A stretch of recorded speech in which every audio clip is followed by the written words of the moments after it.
I have a vivid memory from when I was 13 years old.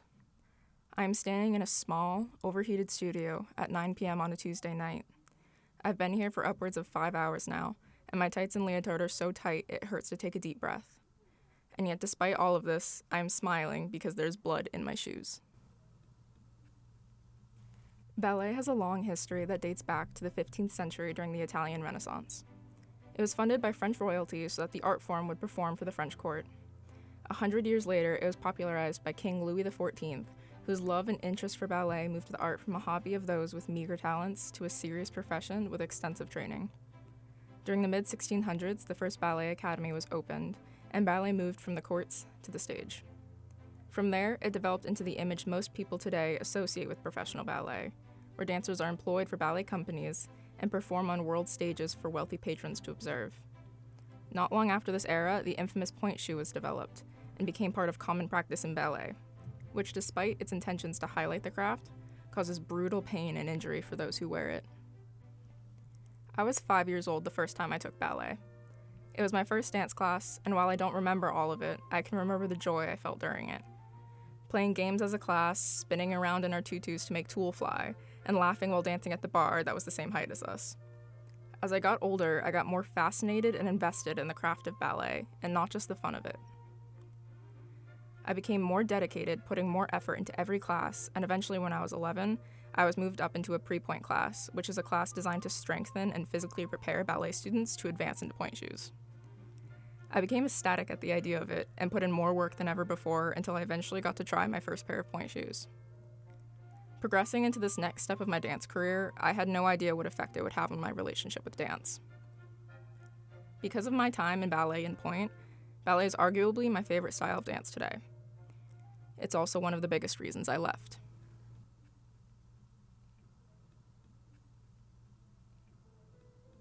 In journalist Chloe Angel's article, The Toll of Perfectionism on the Physical and Mental Health of Ballet Dancers from the Lit Hub, she discusses why many dancers are attracted to ballet, that attraction being in ballet's foundations and perfectionism. The goal of ballet is to reach utter perfection and eliminate all flaws, both in performance and the dancer. If you don't have the ideal body, elongated limbs, short torso, arched feet, your goal is to get as close to it as possible. This type of intense training has long-term and even permanent effects on the body. A study conducted through the American College of Sports Medicine looked at the bone mass density of dancers. It found that female ballerinas have reduced spinal and pelvic bone mass density and lower overall bone mass density.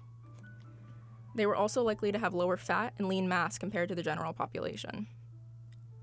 It is well known that dancers are often more lean and muscular than average, but there's less public focus on the effects to their unobservable physical health, such as bone health. Dancers' bone density being determined by their intense training is concerning, but what's more concerning is that their bone mass density is being lowered, not heightened. Dancers put intense pressure on their body, and a higher bone mass density would be better for the safety of their health. Negative health effects like these are well known in the world of dance. Most dancers are aware of the damage their body is taking due to their heightened awareness of their physical health with their body as their work vessel. This information leads to the question in turn: if dancers' bodies are so crucial to their careers, why are dancers so comfortable with the damage their body takes? Because pain is as necessary to dance as breathing is to living. A modern dancewear company named Actable, founded in 2020, released a new pair of innovative point shoes that were designed to last longer and inflict less pain. However, multitudes of dancers spoke out against these shoes and their contradiction to ballet's traditions. Many dancers attribute the pain of point shoes as necessary to the process, believing it is integral to a dancer's success. Shuang Chang, a principal dancer with Hong Kong Ballet, addressed this idea in an article with the Wall Street Journal by describing her experience of teaching dancers during their first exposure to point shoes. "My students say, 'This feels awful.' I tell them they'll get used to it," she said, recalling how she would stick wads of wool and cotton in her shoes to ease the bleeding and bruising. Sometimes her toenails would peel off. In this mindset, the pain of point is not just necessary, but symbolic of a dancer's success. Zhuang Chen continued to discuss her own relationship with the pain of dance, stating, "Point work is hard, but that is why I love it. When you hit that balance, you feel so good, it's addictive." To dancers, a broken toenail or bleeding blisters are good, something to be proud of. It is equivalent to hitting your first home run or making your first touchdown. It is a sign for an athlete to start jumping up and down, screaming, "I did it." And while the pain and injury of point work is seen as an achievement and a milestone, dancers who do not achieve these goals are looked down upon. Besides from Actable, a few other historical point shoe companies, such as Gaynor Minden, have modernized their point shoes to be more accommodating for the dancer by using plastic shanks, the part of the shoe known as the sole, rather than traditional leather. This minuscule change alone has many dance companies banning their students from using their shoes. An article from the Yale Daily News discussing Actable and modernized point shoes states this of a ballet company's policy. Certain dance companies, such as Ballet Arizona, do not allow their dancers to wear gainers by reasoning that the plastic shanks create an unfair advantage and require less strength to use. Despite the fact that using less strength in these shoes could be more beneficial for a dancer's health over time, Ballet Arizona believes that using shoes that allow dancers to use less strength is essentially equal to cheating. Even if it would be the dancer's choice, it is unfair for some to have to withstand less pain to be successful than other dancers. In their eyes, by withstanding less pain, dancers not only have an unfair advantage, but are cheating their way through being a point dancer, because they aren't experiencing the necessary pain to be considered a true, honest dancer. Not only is the injury and pain of dance considered an accomplishment, it is considered cheating or failure from a dancer if they find a way to avoid these circumstances, even for the betterment of their own health. This situation can be somewhat comparable to using steroids or performance-enhancing drugs in other sports. The accomplishments don't count as real accomplishments because it wasn't done through your own pure abilities and grit. You used unauthorized help. Growing up in my small-town studio, none of us point students were ever going to continue point after we graduated. Partially because point was not my studio's main focus, but mostly because none of us were ever extremely dedicated to ballet, and so no one had intentions to pursue ballet professionally. But despite point classes at my studio being a hobby for all of us, there was still a feeling of judgment around modifying point work to be less physically taxing. Using too much protection in your shoes to avoid bleeding or pain was quietly looked down upon, as was not achieving the milestones of broken toenails or blood-stained shoes. Even at a small-scale studio with no serious intentions of training professional ballet dancers, this type of judgment culture was present. This is not because the judgment mindset was adopted by my studio, but because it is inherently a part of dance culture. Comparison and judgment are integrated in the foundations of ballet. They are not a separate entity. This extreme culture can be found throughout many parts of the dance world, even for young dancers. While not all childhood dancers are exposed to this, many teachers and studios implement this culture in classes for beginner ballerinas, exposing kids as young as 5 years old to its extremities. In an article for Point magazine, Suvi Honkanen discusses the emotional damages ballet can cause, especially for young dancers. She states, "The conditioning to endure intimidation and humiliation starts early for ballet dancers. Ballet training leaves very little space for the unique characteristics and personalities of young pupils. Instead, each student must fit into a mold that looks the same and acts the same. Ballet has no room for individuality. It has a clear picture of what a ballerina looks like, and either you fit that mold or you don't. For dancers who don't, they may struggle to last long within this world that is actively trying to weed them out." Honkanen goes on to discuss this idea by saying, "Rather than fostering care, empathy, and creativity, ballet training encourages a survival of the fittest mentality. This can easily lead dancers to believe that ballet is only for strong-minded people. On the way, we lose a staggering number of beautiful artists who are just as able, only too vulnerable." While many kids are drawn to dance as a form of expression, ballet can quickly destroy that idea for them by trying to suffocate a dancer's individuality and personality out of their performance. Most dancers who go through this either fall victim to losing their individuality or are pushed out and often labeled as too weak to handle it. As it has been demonstrated so far, dance has a highly unique mindset compared to most other industries. It therefore requires a unique approach to understanding it. In a study called Behind the Curtain: Ballet Dancers' Mental Health, researchers look at ballet culture and identity and the impact it holds on mental health. One of the dancers depicts the dance mindset's positive qualities very well, stating, "The traditions of ballet are very old-fashioned, but it's beautiful when something endures and exists after hundreds of years." And while these long-held traditions have beauty to them, they still hold significant damage. Despite this, one of the biggest issues with mental health in dancers and ballet today is not directly due to the traditions of ballet culture, but in how they are addressed. In the study mentioned previously, it goes on to address how the modern-day counseling that is used within industries such as dance, gymnastics, performing arts, Olympic sports, etc., is not designed to account for the unique qualities of these industries and their culture.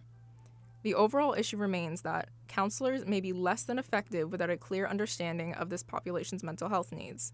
Understanding the cultural context and its impact on ballet dancers' mental health in the United States, therefore, requires further exploration. This study found that counseling for the ballet industry and other similar industries needs to be specifically designed for their intended clientele.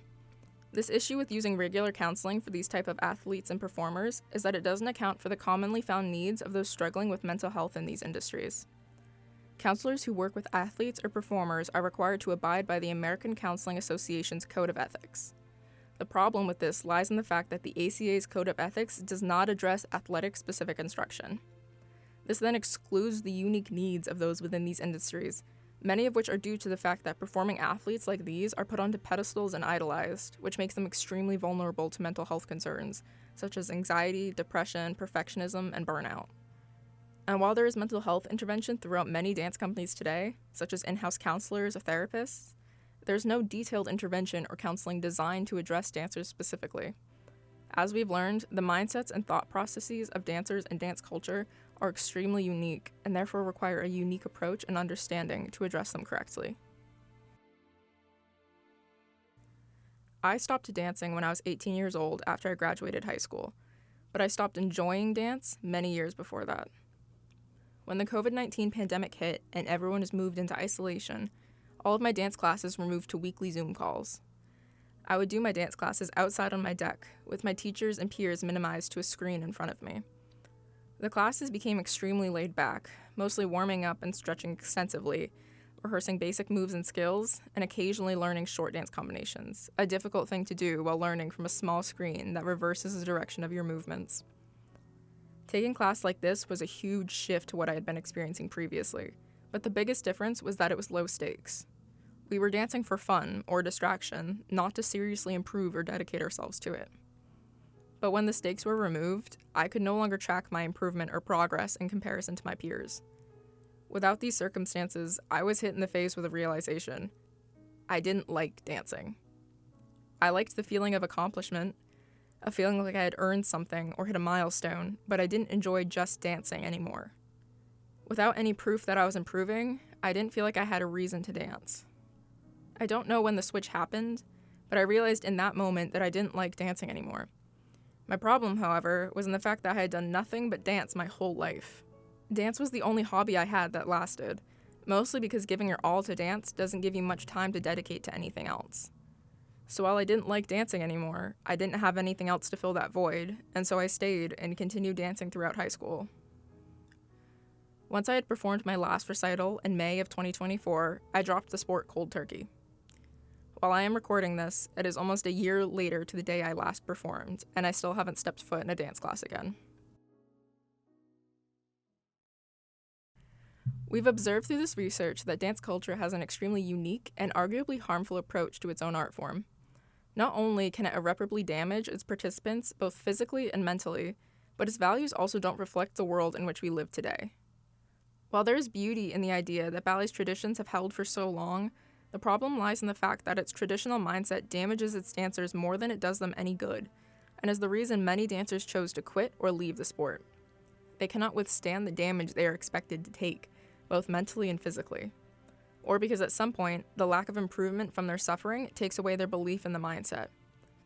They can spend years participating in this mindset, convincing themselves that they can be better, stronger, more skilled dancers if only they keep working harder, damaging themselves more, until they reach the point of success, only to one day step back and realize that they have taken on more damage than improvements, and many times can no longer find true joy in dancing itself, discovering that they only found joy under the illusion of improvement and success.